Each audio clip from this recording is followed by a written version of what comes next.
We have a visiting professor, if you want to call it. It's Mr. Michael Brogan, who's a professor from Rider University in Lawrenceville, New Jersey.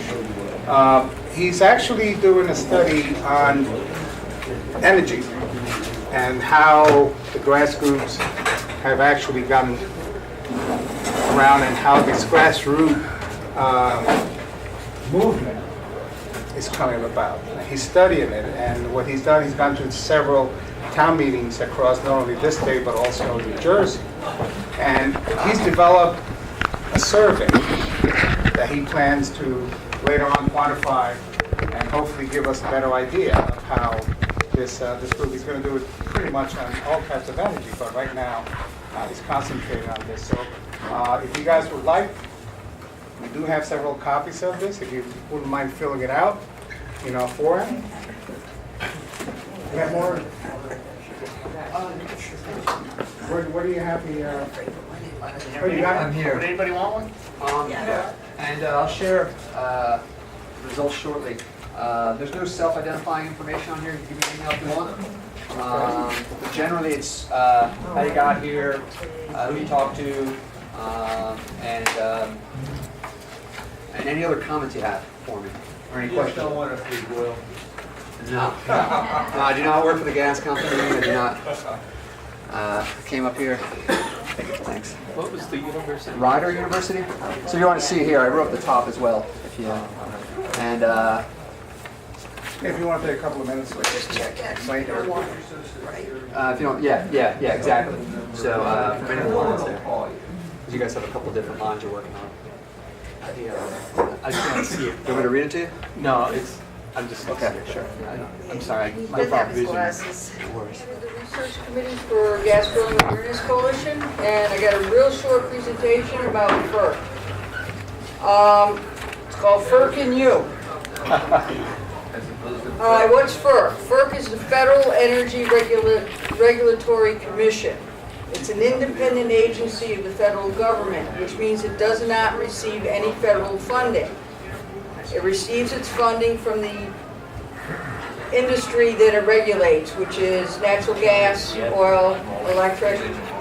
Its purpose is to oversee the rates that these industries are charging people, and also to hand out permits for building interstate pipelines or interstate utility lines.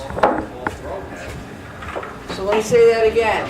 Its purpose is to hand out permits so it can build these pipelines, and to make sure that these pipelines aren't damaging the environment.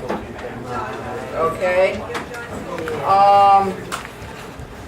At the open house, I spoke to a FERC person there who pretty much admitted that their job is to make sure that when these pipelines go through, not if, not maybe, but when they go through, that they do the minimum amount of environmental damage. The problem with it is, in our case, up here, they're looking at each pipeline, existing, proposed, and those in the future, as separate entities. Okay, so one pipeline going through, maybe not much damage. But for us, when you're seeing one pipeline, two pipelines, three pipelines, we're looking at the cumulative effect. FERC does it, and it looks at each one as separate. Pipelines that are coming. Right now, we have the Transco, which is regulated by FERC. The Williams Gathering Line, the Regency Partners Gathering Line, which used to be Chief, which then was bought out by PBR. These are regulated by the Pennsylvania Utility Commission because they're within the state of Pennsylvania. Transco is an interstate, meaning it goes from one state to the other, and the gathering lines are intrastate, meaning it stays within the state. Potential ones coming that are not filed with FERC yet, but there's been articles in the paper of it, is Diamond East, which is going to run parallel to the Penn East, and the Mark II, which is going to connect the Atlantic Sunrise in Sullivan County to the Penn East here in Dallas.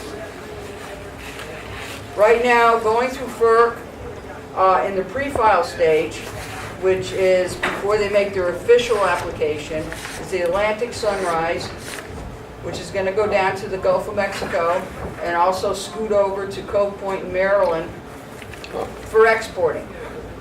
You got Penn East, which is going to come from our area all the way down to New Jersey, connect down there, and it's just a flip of the valve, they can send it to Cove Point for exporting. Already approved is the Leidy expansion up in Bear Creek.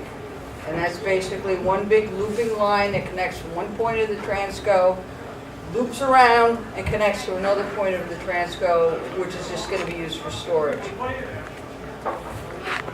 They're looking at Luzerne County, or specifically Dallas, to be the hub, the natural gas hub. All these pipelines are converging in this area here. There will be more, which also means metering stations, regulator stations, glycol dehydration, compressor station, and all the rest of the infrastructure that has to go along to support these pipelines. It's important. This is an important date, so I want everybody to write it down. Thursday, February 12th at 6 p.m., FERC will be having their hearing here in Wilkes-Barre. This is going to be our only chance to talk directly to FERC. People need to show up, they need to sign up, they need to speak, they need to talk to FERC and tell FERC what they think, and I'll go into that a little bit more. All right, who can go? Anyone can attend the FERC hearings. You don't have to be on the pipeline routes. You don't even have to be in the town where the pipeline is going. Anyone can make the comments on the projects. Okay? At some of the open houses that Penn East had, they were telling people, oh no, you can only comment or go to the hearings if you're on the pipeline route. That's wrong. Anyone can go. If your Aunt Fanny from Hawaii wants to go, she can go. Anyone can register with FERC. Okay, and there's the handouts there shows you how to follow your comments online. There's also the postal address if you want to mail in your comments. And there's also an instruction sheet on how to register and subscribe to these projects. Now when you subscribe to these projects, you'll get emails every time something happens with the project. Anytime anybody files a comment or something changes with the project, you'll get a notice of it. Anyone who may be materially affected by FERC's decision on a specific case, project, or policy may register as an intervener. Now, an intervener means that you are going to be, or you feel you're going to be directly affected by the project and you want some legal standing. Some natural gas companies will tell you, well, if you sign as an intervener, you're going to open yourself up to a lawsuit. No. Intervener status just means that you have a stake in the project and you want your voice heard. You can't register as an intervener at this point until they make your official application. We're still, Atlantic Sunrise and Penn East are still in their pre-file stage. In order to be an intervener, though, you have to register with FERC, and the instructions are there. Once they officially file, then you go back in and you re-register and state that you want to be an intervener. Simple as that. At the FERC hearings, these are the things that they spotlighted at concerns and issues about the project, and you can read most of them, but I want to touch on a couple of things. The purpose and need for the project. The purpose and need for the project is, according to what FERC requires, is that Penn East has to show that there is a public need and necessity for the project. The key word here is public. What's the public? Most of us think it's us. We're the public. We live here. It's public lands, we have public housing, public streets. We're the public. That's not what it means. It may say public. What it really means is the company has to show, in this case Penn East, that they've got drillers that have gas that are willing to sell it to Penn East, to put in the pipeline, to sell to the utility companies that are contracted with them, or to the export facilities in New Jersey. You, me, our need doesn't come into it at all. So that's one of the things you want to mention to FERC, that this really isn't public need. It doesn't involve the public, it's corporate need. It's corporate need for the drillers to sell the gas, it's corporate need for pennies to ship the gas, and it's corporate need at the other end to buy the gas. It's all corporate, it's not public. The other thing is the cumulative impacts. Like I said, we've got Atlantic Sunrise, we've got pennies, we got the Mark II, we got Diamond East, there's the Leidy expansion, and who knows what is going to come down the road in the next couple of months. Okay, so right now, 2 years ago we had one pipeline, the Transco. Now we got 3. Now we got 5 more, so there's 8. A couple of months, we'll have 10, 12, 14, 16 pipelines coming because they want this to be the hub. So you need to emphasize that to FERC in your comments, if you wish, about how they have to take all these pipelines converging in one area into consideration when they do their environmental impact study. Most of all, what you need to tell FERC is how it's going to affect you. What it's going to do to you, what it's going to do to your life, what it's going to do to your home, your property, your street, your schools. I mean, don't forget, all these are converging up at the Dallas High, just beyond the Dallas High School. Okay? We fought off the compressor stations up there, where we still got the 2 gathering lines, and the rest of these are coming in. So you're going to have more pipelines all converging there. These are 36-inch pipelines. They have a blast radius of about 900 feet. Double that for the thermal heat radiant after the initial blast. So now you're up to 1,800 feet. That's right up to the school's front doors. Other issues. If you went to the open houses, if you found the information not to be helpful or informative, mention that to FERC. Did you ask questions? Were they answered satisfactorily or not? Incorrect information that had been given out by Penn East representatives. They told people that FERC requires them to contact you 3 times, the knock 3 times rule. Meaning they come up, they say, will you sign this form granting us the right to survey or an easement, and you say no. And then they come back a second time, and they come back a third time. And you're saying no each time. And then they're telling people that they're required by FERC to ask 3 times. They're not required by FERC to ask. They don't have to ask any more than once. There is no rule that says they have to ask 2 times, 3 times, 4 times, 10 times. They were told, people were also told that only those along the pipeline route within 50 feet of the pipeline could comment to FERC. And like I said, if your Aunt Fanny from Hawaii wants to comment on the Penn East in Pennsylvania, she can. Anyone can comment. They were told only people, those along the pipeline route can attend the FERC hearings. Anyone can attend the FERC hearings. And there were also pipeline representatives at Penn East at a few of these open houses that actually told people they work for FERC, even though they're standing there in their blue shirts with the Penn East thing.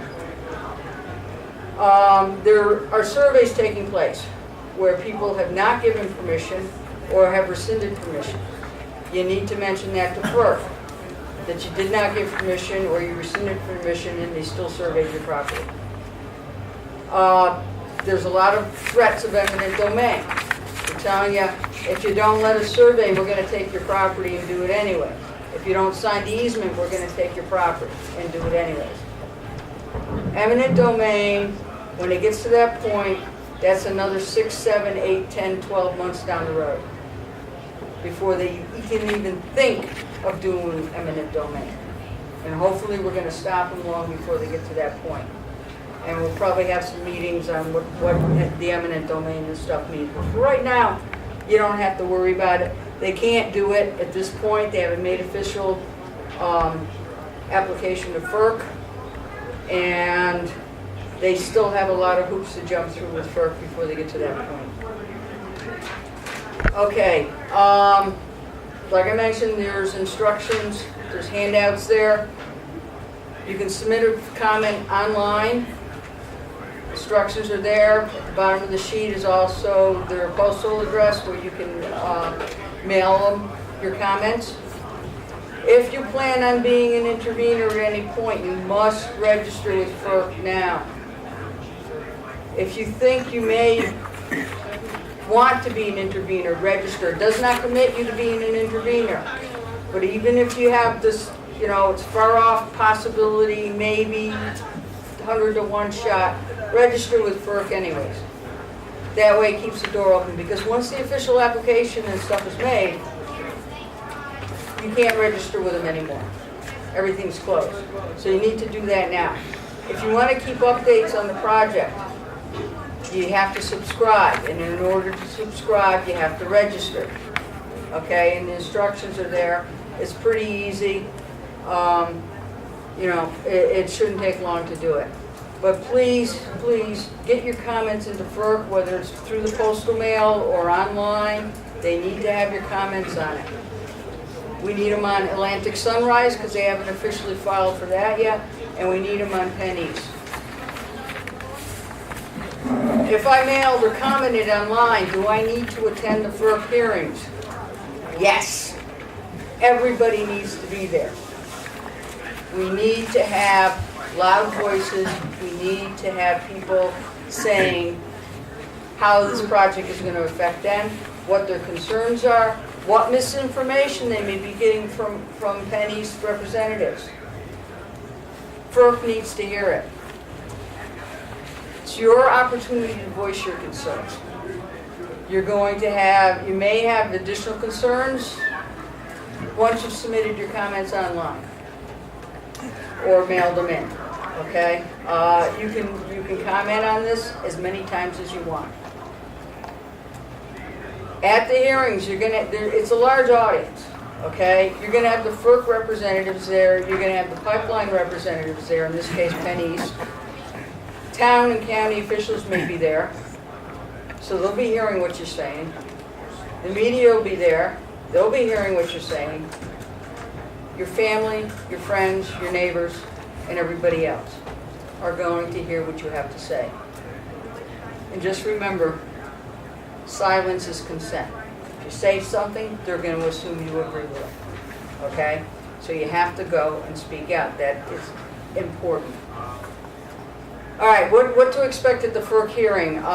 You're going to be required to sign in to speak. So arrive early. It's done on a first come, first speak. It starts at 6 o'clock for about the first hour. FERC and the pipeline representatives are going to be talking about the project. And then they're going to open up the floor for comments. They will probably limit time to 3 to 5 minutes. So you want to bring a hard copy of your comments with a short summary of what you're going to say, what you can get in within 3 to 5 minutes, and then you want to hand them your hard copy of full comments. The hearing's going to be closed early, probably by 10 o'clock, even if there's still people who need to speak. You will be able to give them your hard copy, even though you haven't spoken. And then when you go home, you go back online and you submit a comment to FERC and complain that you weren't allowed to speak. All right, what to bring? Like I said, a hard copy of your state comments to FERC. This could be the same thing you submitted online. Could be longer, be shorter. Your hard copy should have your name, your address, the project name, and the docket number. And like I said, the comment can be the same you mailed or filed online. Your additional concerns. Other documents, if you got reports, if you got studies, if you got any other supporting documents to go along with whatever your concerns are, they can be attached. Like I said though, but you're going to be limited to 3 to 5 minutes, so you want to have a summary statement prepared that you can quickly read off within a time limit. If someone's not able to go for whatever reason and they got a statement written out, you can bring it along and give it to FERC and submit it for them. You can't read it for them, but you can submit it for them on their behalf. And again, anyone may attend, comment, or submit written comments. Okay, FERC is still taking comments on the Atlantic Sunrise project, and that docket number is PF 14-8. They're on the sheets. The FERC hearing is on February 12th. It's for Penn East only. Okay, so even though you may be here because of the Atlantic Sunrise, you can still go to the Penn East because frankly, it's all cumulative. So you can speak about how the Penn East and the Atlantic Sunrise and Diamond East and the Mark II and the Leidy and this whole area is being turned into a hub, and they need to take all that into consideration. Comments need to be in your own words. So if somebody gives you any pre-prepared template documents, take them, put them in your own words, but don't use them as a whole because FERC recognizes these are just copy and paste things and they're going to ignore them. It has to be in your own words. You can submit multiple comments online or mail in multiple comments, you know, as many times as you want. You can be a pest, be a nudge, you know. Today, well, I'm upset because of this. Tomorrow, I'm upset because, send it off, send it off. The more they get, I subscribe to the Penn East one and the Atlantic Sunrise, and I tell you, the Penn East folks down in New Jersey and the southern counties of Pennsylvania, I'm getting 10 to 20 notices from FERC comments, all coming from that area. I hardly get any from up here. All right? So we really got to do it. We've got to step up our game. Every family member in your home can submit their own comments. So just because your husband does or your wife does doesn't mean you can't either. If you got kids over 18, they should be sending in comments. And everyone should be at the FERC hearing and ready to give comments. All right, so what you need to do right now, submit the comments, register, or subscribe to FERC now. Attend and speak at the FERC hearings. You want to talk to your family, your friends, your neighbors, your co-workers. Educate them about this pipeline. Get them to submit comments. Get them to show up at the hearings. Write the letters to the editor. Write to your elected officials, federal, state, county, local. Tell them to oppose the pipeline. You made Dallas Township passed a resolution opposing Penn East. It's the only one up here. And the Atlantic Sunrise, that was just in the paper today. Oh, they did pass it. Okay, so that's one town opposed both. Does that mean if they oppose it, It's a statement saying they oppose it. can they still? It's not illegal. It's not illegal, Not illegal it's not a ban or anything, but it's a statement. It's showing that the town is now saying, we're protecting the people and we're going to oppose this pipeline. All right? All the towns these pipelines are going through should have such a resolution done. Penn East in New Jersey and the southern counties of Pennsylvania, towns along that route, there's 30 towns that have passed those resolutions already. Dallas is the only one up here that has done it. So if you're not from Dallas, if you're from one of the other neighboring towns in Missouri, get on your township supervisor's butts and have them pass the resolution. If you want to take a look at it, you can let Diane know. Make sure she's got your email address, and we'll get you a copy of the resolutions. Okay? Call in on the radio show. Orbit in the afternoon. Hey, Steve, ban the pipelines. Comment on news articles. If you're online, you see a news article, comment on those. A lot of times they'll have it down at the bottom. You just got to sign in, leave a comment. Facebook. There are a lot of groups out there opposing a lot of different pipelines. Start joining them. Start commenting on them. Get educated. Docket number for Penn East, PF 15-1. Docket number for Sunrise, PF 14-8. You go to FERC, you file your comment, or you mail in a comment. If you don't have access to a computer, you feel more comfortable mailing it in. And that's it. So, any questions? Good, I'm glad we got that on video. Did that ever break? Dory, Yeah, Yeah. want to let everybody know, if anyone wants to talk about presenting a resolution to their township in opposition to the pipeline that's running through their township, see me, make sure I have correct email address, and we can talk about whether you want to do that and how we can support you in that. We do have resolutions drawn up, that we can provide to you. So see me if you're interested. yeah. Corey, if someone submits a comment to FERC that was written by someone else, should the other person have signed and dated that document so that to ensure that FERC doesn't just throw it away? I don't know, you mean a written comment? Yeah, written A copy. hard copy? Yeah, hard Yeah, copy. well, I said they need to have their name and address and that sort of stuff Oh, on it. okay. Yeah, they have to identify who it is. If there is no name or anything on it, first I'm I'm just gonna wondering if look they at need it. to put a signature on it. No, they can just have their information on it. It could be handwritten, it could be typed, doesn't matter. It's a hard copy. Yes, What are the valid reasons to oppose the pipeline going through your property that I could write to FERC? storm runoff for one thing. Okay, when the pipeline comes through, aside from the construction noises and stuff, when they cover it over, all that dirt is hard packed. Okay, and there's, they're gonna say, oh, we're gonna make it look just like it was before. Well, nothing's growing there.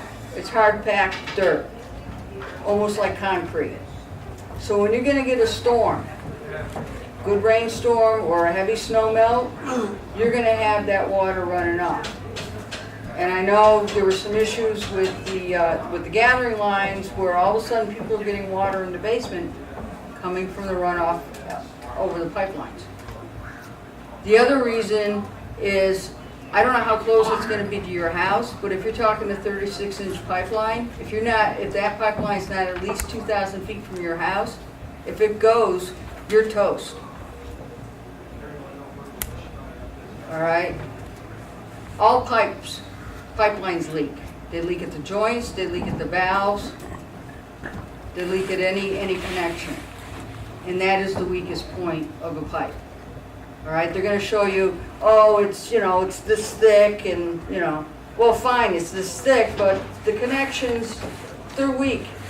They're weak. If you're in construction and, yeah, well, if you're in, How does that contaminate the water supply? well, Yeah. with these pipelines, it doesn't. It does Okay, not. water contamination with the pipelines, no. Okay. What you want to be concerned with is leaks and breathing that in. And with leaks, if it goes into, depending on the atmospheric pressure and stuff, it could settle in low-lying areas where a spark would set it off. Carlsbad, New Mexico, at the national park there. They went in and inspected a natural gas pipeline that went through a camping area. 2 weeks later, it blew. Killed 10 people while they slept, while they camped. It was inspected 2 weeks prior. The reason, exterior corrosion. But they inspected it 2 weeks before and said it was fine. San Bruno took out 38 homes. That was a 24-inch pipeline. Took out, 28 homes. No, killed, I can't remember. It wiped out, 16, huh? 12 to 16 people. Yeah, 12 to 16 people killed, about 28 homes destroyed in the fire. And that was a 24-inch pipeline, that was low pressure. All right, the one, Penny's, Atlantic Sunrise, that's a 36. And like I said, the blast radius for that's about 900 feet. And then you gotta figure you're gonna want at least double that for the thermal once you have the explosion. Sysonville, Virginia last year, 20-inch pipeline, had a blast radius of 800 feet. Burnt, totally destroyed 2 homes.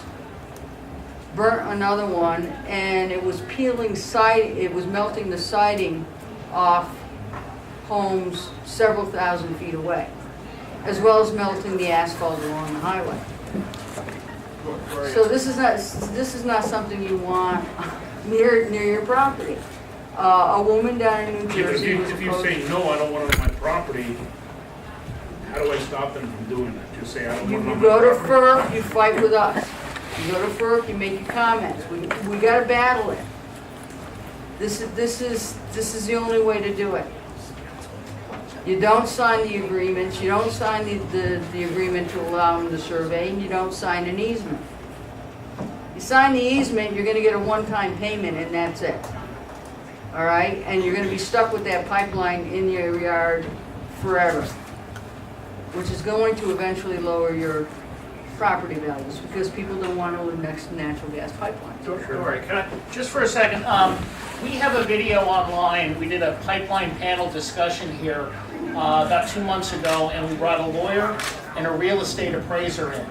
And they told us everything that you can imagine, that as far as your questions on your property and how it's going to affect your property.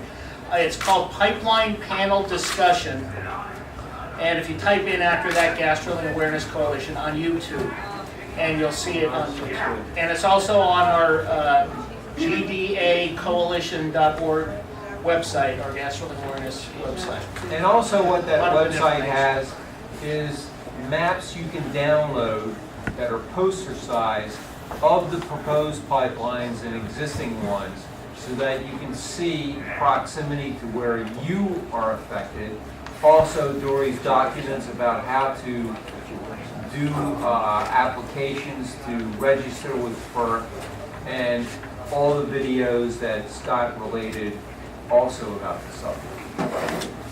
GDAcoalition.org. Yeah. The other thing that people can do is talk to your neighbors along the pipeline route, you know? Get out there, walk up and down, the more people that say no to it, the more impediments we throw in the way. And if most or many of the people along the pipeline route, and a lot of them in New Jersey are going to do this, if they say no, you know, the gas company really has a big issue there in trying to justify to FERC why this should be approved. So we're willing to knock on doors with you. You come to us. You can find us through our website.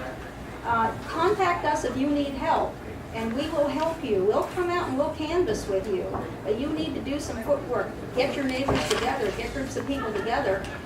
It's something you got to work on. You got to do the footwork. Nobody's going to do it for you. So, but we're here to help. So let us know how we can help. It's not easy to do that, because when the right-of-way representative comes on your property, he hands you a pretty formal contract that says we're going to do this and this and this, and by the way, this is a FERC, and we're going to do unknown domain, and most people aren't familiar with contractual language, and in order to really get a good handle, you have to hire a lawyer, and most people aren't going to pay $500 or $1,000 just for initial look-see. It's very difficult, because it can be very intimidating when they come on your property and they start handing you these formal contracts. You're right, it's not easy, and it can be intimidating. But it's your property, it's your home. And if you don't stand, I mean, it depends on how you feel about it. But if you feel strongly about it and you're not willing to stand up and take some action, then you know, you may as well. The only way that the pipeline, the only reason I say this is I'm affected by the lighting, and I've been involved with the right-of-way representative for the last year. And the only way they're going to be intimidated is if they can determine that you have enough money and courage to keep on fighting. And I stress the money too. Well, I understand about hiring a lawyer, and some people may be willing to do that, some people won't be willing to do that. But it is your right to say no, and that's a personal decision. But that is your right. It doesn't matter how many contracts they hand you, how intimidating they are. It's your property, and you can say no. On the other hand, they're probably going to give you a check for maybe $10,000, $5,000, and some of the people along that line, for them, That's strong incentive. Yeah, but that's gonna decrease your property value too, but at Uh, least that much. I totally agree, but again, Money is a strong incentive. I talked to the Slocum officials about a year and a half ago when this was first proposed. And I said, I'd love to come up and give you folks a presentation on, what you can expect, the dangers of a pipeline and what can happen. They said, no, the fellow from the gas company said everything was gonna be okay. And that's what you deal with too. You That's deal with why money, you if deal with that township video officials. on your website addresses property value devaluation and potential risk. Now, I wasn't aware of the blast radius, and that's, a lot of these homes are within 900 feet. Well, I was talking with one woman in New Jersey that was approached by Penny's to actually grant him to sign an easement. And she said, and they were gonna run it right through her front yard, literally right through her front yard, So we're talking, within 30 feet of her front door, if not closer, because I don't know how large her front yard is. And she asked him, what is the evacuation plan? What is the emergency plan if something happens? And to his credit, he said, lady, if the pipeline blows in your yard, you're toast. There is no plan. How many people remember in Dunmore, was it last month or the month? Yeah, last month. That was an 8-inch. No, it was 6. Oh, 6? Or 6 even inch. smaller. And 6 that inch. totally, that woman died, that poor woman died, and her house was leveled. And they had just replaced that 6 months ago. Right, it was brand new. Madeline Mecca. Yeah. Does anybody live by the Penn East pipeline route? Yes. Here, I have a couple of concerns that I found out recently about the Penn East. It's going to be going through an area of Hudson in the Plains section, through a compressor station called the Sailor Avenue Compressor. Now, my guess is that compressor station would have to expand to be able to take in the new flow, and I was talking to the neighbors around it. No, it's a small compressor station right on Sailor Ave. And the pipeline, Penn East would go right through the property, so I'm thinking that they're going to expand that. They have not mentioned that once yet. That's a big concern because the neighbors I talked to that live there, it hisses, it smells, and it's noisy. So now it's going to be bigger, and there's literally homes about 100 feet from that station. It's going through a couple of properties 400 feet from two residential streets. And Dory said the blast radius is 900 feet. Yeah, for the 36 to 42 inch pipes. It gets better. In close proximity, less than a mile to the pipelines, are two nearby quarry operations that blast with dynamite on a daily basis. The homes can feel the vibrations from the dynamite, so the pipelines are going to feel the vibrations from the dynamite. It's also going to go over the Susquehanna River from the 44 Airport over to Plains. And there's underground mine shafts that are poorly mapped underneath that area. And there's an expert from the Eastern Pennsylvania Coalition for Abandoned Mine Reclamation that feels that people should be concerned greatly because there's potential for mine subsidence, infiltration of surface water into the underground workings, and excavation into the mine pool, which could cause new discharge and a breach in the levee system. So you can oppose the pipeline in your own backyard, but you can also oppose it for your neighbors who have to live down the road from it.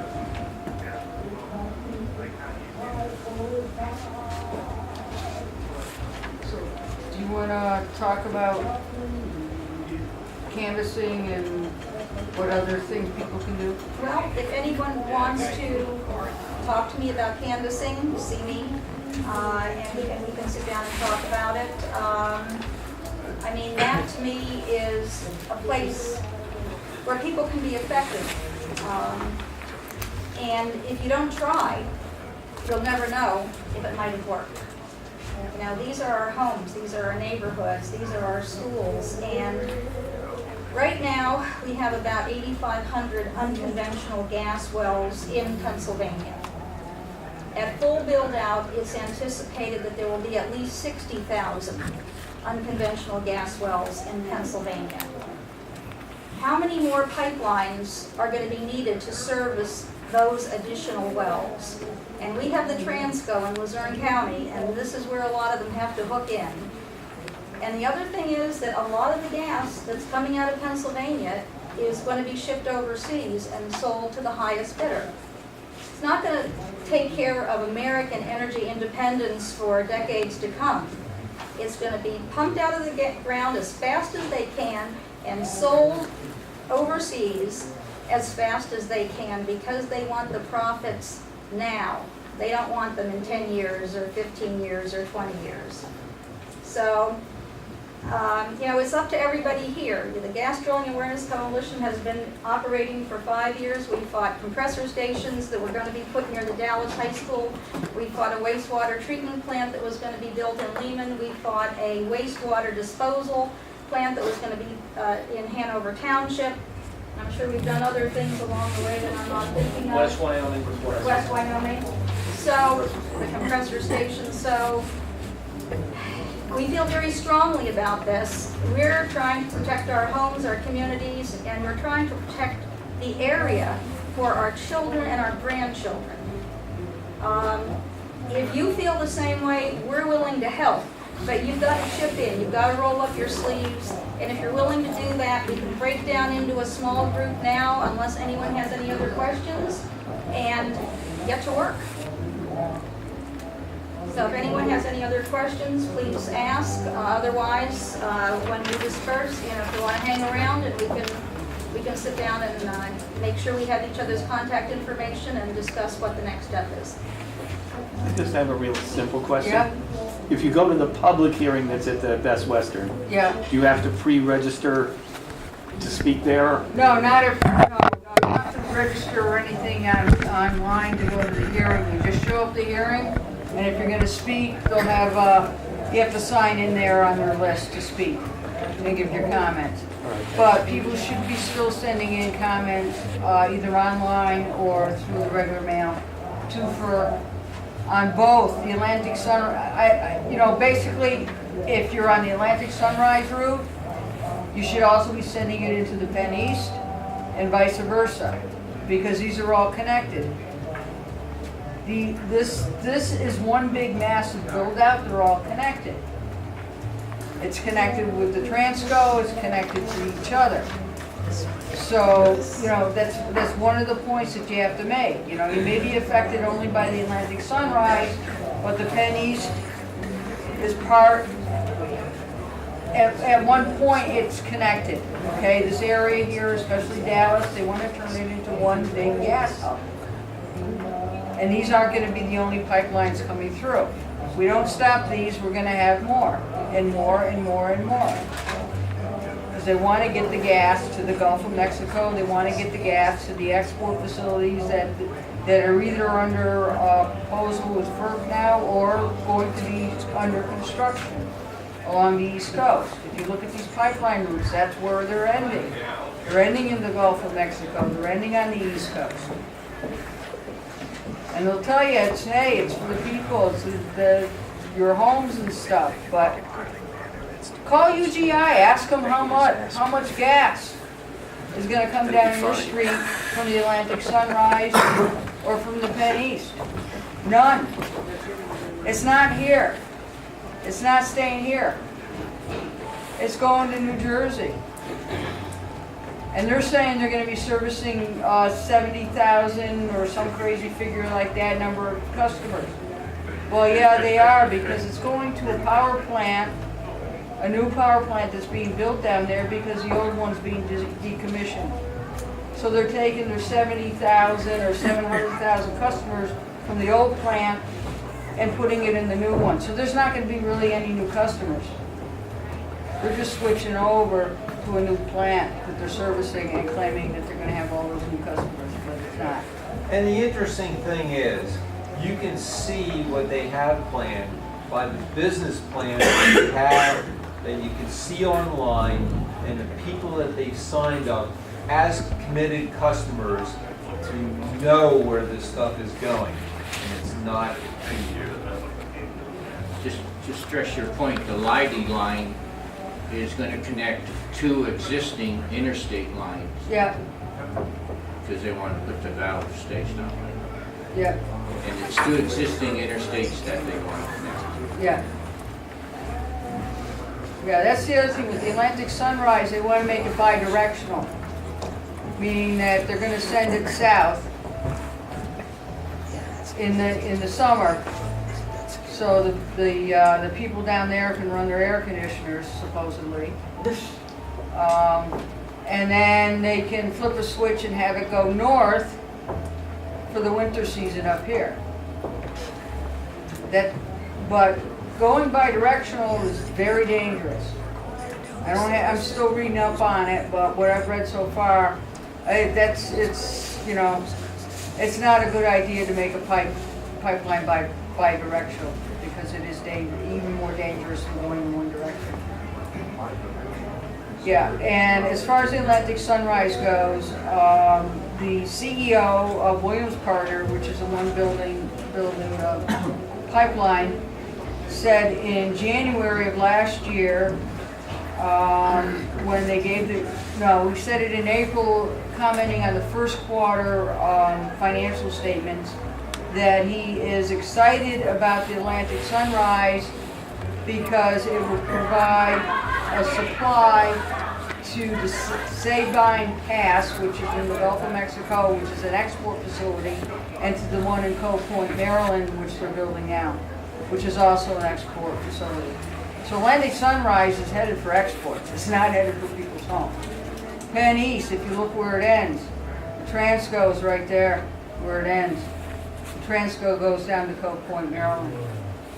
And one of the representatives from Penn East, when she was asked about exports, said, for now, there are no plans. For now. What about next year?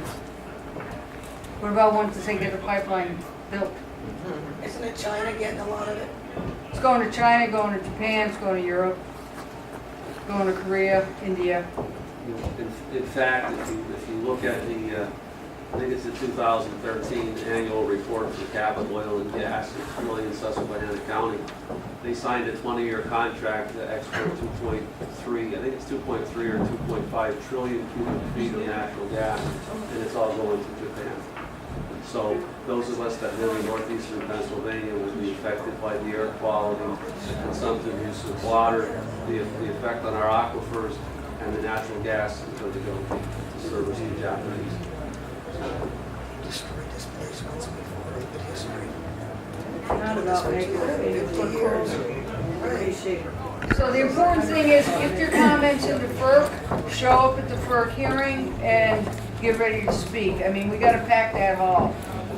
You really got to pack the hall. So you want to grab your family, your friends, your neighbors. You want to talk to them. You want to make sure they show up there and make a comment.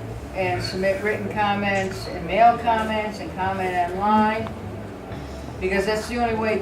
This hearing is going to be our only opportunity to actually verbally speak to FERC directly and tell them how we feel. That's it. This is the only hearing. There won't be any more after that. And we have to consider ourselves fortunate that we even have this one. Hunterdon County in New Jersey. No hearing. The pipeline's going right through it. There's one hearing in New Jersey, just over the line. The hearing they're having there for FERC is 40 miles away from where the pipeline is. So it's not even local to that. So all the people along that pipeline in I think it's Bucks County, have to go 40 miles to the hearing. We just have to go to Wilkes-Barre. So it's imperative that we show up. We all got to show up. Because silence is consent. If we don't say anything, they're going to say fine, and you're going to have a pipeline through your yard whether you want it or not. So we have to stand up, we have to say no, and we have to let FERC know. So I'm done. I'm done preaching, so. Amen.